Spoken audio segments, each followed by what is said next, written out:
stogo danga, trapecinis profilis, stogo nuolydis 5 laipsniai, pratekėjimas štai toje vietoje, prie parapeto tame kampe. Stogo nuolydis tokiai stogo dangai akivaizdžiai per mažas, čia tik 5 laipsniai, o gamintojai rekomenduoja apie 13 laipsnių. Pagrindiniai pratekėjimai dėl prieglaudos suleidimo su siena, taip pat ir dėl šių vietų parapetas įleistas į sieną, net neužkeltas, taip tiesiog tiesiai įkišta ir užtepta hermetiku. Taip pat mazgas prie latako toje vietoje.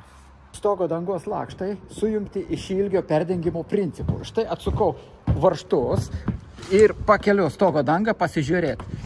Štai dabar stipraus lietaus nebuvo, matosi, kad vanduo užkilo apie 15 cm. Bet prie stiprių kritulių matosi, kad vanduo užkyla netgi 30-35 cm iki varžto ir dar aukščiau. Žymės vandens akivaizdžios. Taip pat dabar apatinį lapą pakelsiu. Apatinis lapas štai, matosi, kaip drėksta grebėstas nuo šitų varžtų.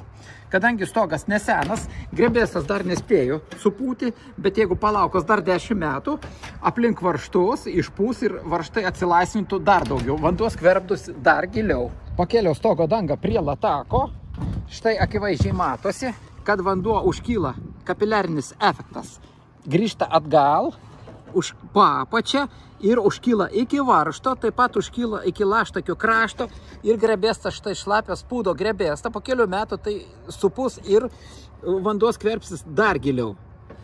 O atsitiko čia todėl, kad stogo danga per mažai iškišta. Stogo danga už laštakių turi būti iškišta kokius 2 cm, vanduo laisvai nukrenta tada į lataką ir negrįžta po stogo danga. Dabar mazgas prie kraigo. Bet šiuo atveju geriausia būtų šitą stogo dangą gale užlenkti ir padaryti kitą vėjaskardę su ventiliacija, kad oro patekimas būtų per čia, kaip pas kaimynus. Štai, ten yra padaryta.